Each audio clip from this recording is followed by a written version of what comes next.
নমস্কার, কাকলিস কুকিং হাবের নতুন আরেকটি ভিডিওতে আপনাদের সবাইকে স্বাগত। আজ আমি চলে এসেছি আপনাদের সকলের ভীষণ পরিচিত, সবার ভীষণ প্রিয় পটলের একটা রেসিপি নিয়ে। হ্যাঁ, আজ আমি পটল পোস্ত রেসিপি নিয়ে চলে এসেছি। এটা তো আপনারা সবাই বানাতে জানেন আর সবাই হয়তো প্রায়ই বানান। আমি কিভাবে বানাই ভাবলাম সেটাই আজ আপনাদের সাথে শেয়ার করি। তাহলে চলুন আমার সাথে থেকে আমার এই রেসিপিটা দেখতে থাকুন। এখানে আমি কিছুটা পটল নিয়েছি। পটলগুলো একটু ছোট সাইজের নিয়েছি। এই রেসিপিটার জন্য একটু ছোট বা একটু মাঝারি সাইজের পটল হলেই ভালো হয়, আর এগুলো যেন কচি হয়। এবার এগুলোকে খুব ভালো করে ধুয়ে পরিষ্কার করে নেব। এবার পটলগুলো পরিষ্কার করে নেওয়ার পরে আমি দুটো মুখ অল্প অল্প করে কেটে বাদ দিয়ে দিচ্ছি। এখন এই পটলের খোসাটা আমি ছাড়িয়ে নেব। এই ক্ষেত্রে পটলের খোসাটা কিন্তু আমি সম্পূর্ণ ছাড়িয়ে পরিষ্কার করে নেব, একটুও খোসা রাখবো না। পটলের খোসা বাটা খাওয়া যায় আর সেটা খেতে যে ভীষণ ভালো লাগে এ তো আপনারা সবাই জানেন। পটলের খোসা বাটা খেতে হলে খোসাটা একটু মোটা করেই ছাড়াতে হয়, তবে আজ পটলগুলো যেহেতু আমি একটু ছোট নিয়েছি তাই খোসাগুলো একটু পাতলা পাতলা করেই ছাড়িয়ে নিচ্ছি। এই খোসাগুলো আর বাটা খাওয়ার কাজে লাগাবো না। একটা পটলের খোসা পরিষ্কার করে ছাড়িয়ে নিচ্ছি, একইভাবে সবগুলো করে নেব। খোসা ছাড়িয়ে পরিষ্কার করে নেওয়ার পরে প্রত্যেকটা পটলের গা আমি অল্প অল্প করে একটু চিড়ে নেব।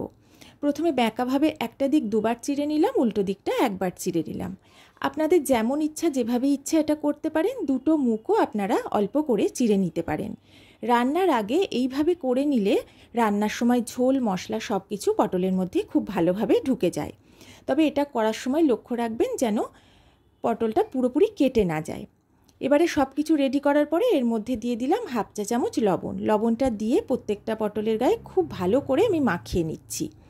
এটা খুব ভালো করে মাখিয়ে নেওয়ার পরে ঢেকে 10 মিনিট রেখে দিয়ে রান্নাটা করব। এখন আমি একটা মশলা বানিয়ে নেব। তার জন্য আমি একটা বাটিতে প্রথমে নিয়ে নিচ্ছি 2 টেবিল চামচ পোস্ত। এবারে নেব 1 টেবিল চামচ সাদা সর্ষে। এখানে আপনারা চাইলে সাদা আর কালো সর্ষে অর্ধেক করে নিতে পারেন, তবে আমি এখানে সাদা সর্ষেটাই ব্যবহার করি। আর অবশ্যই এটা নেওয়ার সময় পোস্তর পরিমাণটা যেন বেশি হয়, আর পটল যতটা নেবেন সেই অনুযায়ী এই পোস্ত আর সর্ষের পরিমাণটা বাড়িয়ে দেবেন বা কমিয়ে দেবেন। এবারে এই সব কিছু আমি একটা জারের মধ্যে নিয়ে তার মধ্যে দিয়ে দিলাম 1 চা চামচ লবণ। এবার এটাকে আমি মিক্সিতে মিহি একটা পেস্ট করে নিয়েছি। খুব মিহি পেস্ট হয়ে গেছে। এবার আমি এর মধ্যে দিয়ে দেব ছোট এক টুকরো আদা। খুবই অল্প পরিমাণ এটা নিয়েছি। আর আমি দিয়ে দিচ্ছি দুটো কাঁচা লঙ্কা। এখানে যে যেমন ঝাল খাবেন সেই মতো কাঁচা লঙ্কাটা বাড়িয়ে কমিয়ে নেবেন। এবার প্রথমে অল্প একটু জল দিচ্ছি, তারপর লাগলে আরও একটু দেব, দিয়ে এটার একটা মিহি পেস্ট তৈরি করে নেব। মিহি পেস্ট রেডি হয়ে গেছে। এবার আমি পরের স্টেপে চলে যাব। এবারে গ্যাসে আমি একটা কড়া বসিয়ে দিয়েছি। কড়াতে একটু বেশি করে সর্ষের তেল নিয়ে নিলাম। তেলটা ভালো করে নাড়িয়ে নাড়িয়ে আমি গরম করে নিচ্ছি। প্রথমে হাই ফ্লেমে এটাকে গরম করে নিলাম, তারপরে গ্যাসের ফ্লেমটা একটু লো করে দিয়ে আমি লবণ মাখানো পটলগুলো এর মধ্যে দিয়ে দিচ্ছি। আমি দুবারে ভেজে নেব। প্রথমে তেলের মধ্যে এটা নেড়েচেড়ে মিশিয়ে নিচ্ছি, তারপরে এটাকে ঢাকা দিয়ে গ্যাসের ফ্লেম লোতে করে দুটো পিঠ হালকা লালচে করে ভেজে নেব। আর ভাজতে ভাজতে যেন পটলগুলো 80% সেদ্ধ হয়ে যায়। প্রথমবারের পটলগুলো আমি ভেজে তুলে নিয়েছি। দ্বিতীয়বারে পটলগুলো দেওয়ার পরে এগুলোও ভাজা হয়ে গেছে। আমি দেখিয়ে দিচ্ছি, দেখুন হালকা লালচে হয়ে গেছে আর বেশ নরম হয়ে গেছে। এগুলো কিন্তু আর ভাজবো না, তাহলে এগুলো কালো হয়ে যাবে। এবারে তেল ছেঁকে এগুলো আমি তুলে নিচ্ছি।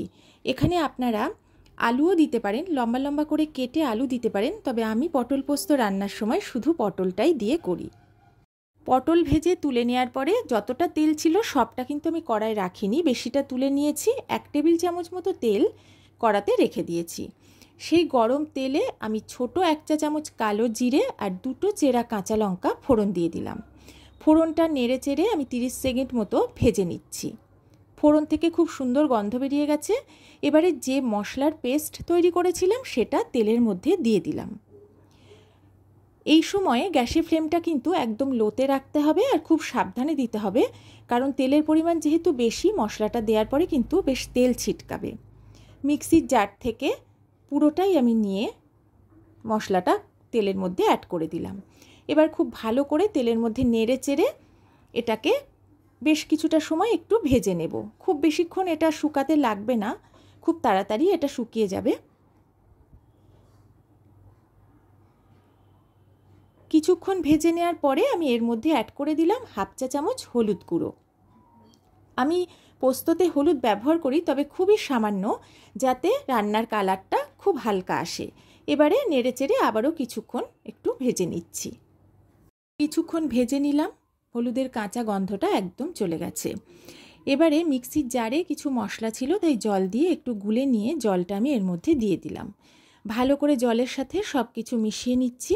রান্নাটা কিন্তু ভীষণই সুস্বাদু, সকলের তো ভীষণই প্রিয়, কিন্তু বানাতে সময় লাগে খুবই সামান্য। এবারে ভালো করে মিশিয়ে নেওয়ার পরে আমি ঢাকা দিয়ে লো ফ্লেমে মিনিট খানেক মতো এটাকে একটু কষিয়ে নেব, যাতে এর থেকে একটু তেল ছেড়ে দেয়। মিনিট খানেক ঢাকা দিয়ে রান্না করে নেওয়ার পরে আমি ঢাকা তুলে একটু নেড়ে দিয়ে আবারও মিনিট খানেক লো ফ্লেমে ভেজে নিয়েছি। মশলাটা বেশ ভালোভাবে রেডি হয়ে গেছে। এখন একটু নেড়ে নেওয়ার পরে আমি এর মধ্যে অ্যাড করে দিচ্ছি ভেজে রাখা পটল। এবার পটল মশলার সাথে ভালো করে প্রথমে মিশিয়ে নেব। তারপরে ঢাকা না দিয়ে লো ফ্লেমে প্রথমে মিনিট খানেক একটু নেড়ে চেড়ে নেব। তারপরে ঢাকা দিয়ে আমি বেশ কিছুটা সময় এটাকে রান্না করব। এইভাবে রান্না করার ফলে পটলের মধ্যে মশলাটাও ঢুকে যাবে, খুব ভালোভাবে পটলের সাথে মশলাটা মজেও যাবে। আর এই সময় আমি কিন্তু কোনো রকম জল অ্যাড করব না। মিনিট 3 মতো ভেজে নিয়েছি, মাঝে ঢাকা তুলে নেড়েও দিয়েছিলাম। ভাজাটা কিন্তু খুব সুন্দরভাবে হয়ে গেছে, আর খুব সুন্দর একটা ভাজা গন্ধ বেরোচ্ছে। আর এই রান্নাটা কমপ্লিট হতে আর বেশি কিন্তু সময় লাগবে না। এবার আমি এর মধ্যে দিয়ে দিচ্ছি গরম জল। আমি এই বাটির 2 বাটি জল দিলাম। খুব বেশি জল এই রান্নাটায় লাগবে না, কারণ পটল তো সেদ্ধ হয়েই গেছে, আর এটা কিন্তু বেশি ঝোল হয় না, অল্প গ্রেভি রাখতে হয়। এবারে জলটা দেওয়ার পরে ভালো করে আমি মিশিয়ে নিচ্ছি। এতক্ষণ আমি এতে কিন্তু কোনো লবণ দেইনি। এবারে আমি এর মধ্যে লবণ দিয়ে দেবো 1 চা চামচ। আমি পটলটা ভাজার সময় লবণ দিয়েছিলাম, মশলাটা করার সময়ও লবণ দিয়েছিলাম, তাই এই সময় লবণটা কিন্তু একটু বুঝে দিতে হবে। লবণটা দিয়ে ভালো করে মিশিয়ে প্রথমে হাই ফ্লেমে ফুটিয়ে নেব, তারপর গ্যাসের ফ্লেম লো করে দিয়ে ঢাকা দিয়ে 5 মিনিট রান্না করে নেব। 5 মিনিট রান্না করে নেওয়ার পরে গ্রেভিটা কিন্তু অনেকটাই কমে এসেছে। এবার আমি এর মধ্যে দিয়ে দিলাম ছোট 1 চা চামচ চিনি। যেহেতু চিনি দিয়েছি, তাই নেড়েচেড়ে মিশিয়ে নেওয়ার পরে ঢাকা দিয়ে লো ফ্লেমে আমি মিনিট খানেক একটু রান্না করে নেব। তবে এই রান্নাটায় খুব বেশি মিষ্টি হলে কিন্তু খেতে ভালো লাগে না, তবে অবশ্যই আপনারা আপনাদের স্বাদ বুঝে লবণ আর মিষ্টিটা অ্যাড করবেন। এবারে রান্নাটা আমার একদমই প্রায় কমপ্লিট। শেষে আমি এর মধ্যে অ্যাড করে দিচ্ছি বেশ কিছুটা কাঁচা সর্ষের তেল।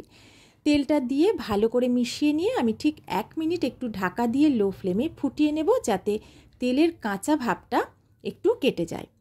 কারণ আমি সাধারণত কাঁচা সর্ষের তেল ব্যবহার করলে এইভাবেই রান্না করি, কারণ কাঁচা তেলটা খাওয়া একেবারেই স্বাস্থ্যকর নয়। 1 মিনিট ফুটিয়ে নেওয়ার পরে দেখুন কত সুন্দরভাবে ওপর থেকে তেলটা ভেসে উঠেছে। একটু আমি এখন নেড়ে মিশিয়ে নিচ্ছি। এবার আমি গ্যাসের ফ্লেমটা অফ করে দেব। এখন আমি এতে দিয়ে দেব 3টে চেরা কাঁচা লঙ্কা। এই লঙ্কাটা এই সময় দিয়ে ঢাকা দিয়ে রাখলে খুব সুন্দর একটা গন্ধ আসে। এবারে আমি ঢাকা দিয়ে 10 মিনিট রেখে গরম গরম ভাতের সাথে পরিবেশন করে দেব। একদম সাবেকি, ভীষণ পরিচিত, সকলের প্রিয় পটল পোস্ত বা সর্ষে পোস্ত দিয়ে পটলের ঝাল আমার মতো করে আমি রেডি করে ফেলেছি। যদি আমার ভিডিওটা ভালো লাগে আমার মতো করে বানিয়ে খাবেন, আর আমার ভিডিওতে একটু লাইক কমেন্ট করে দেবেন, পারলে শেয়ার করে দেবেন।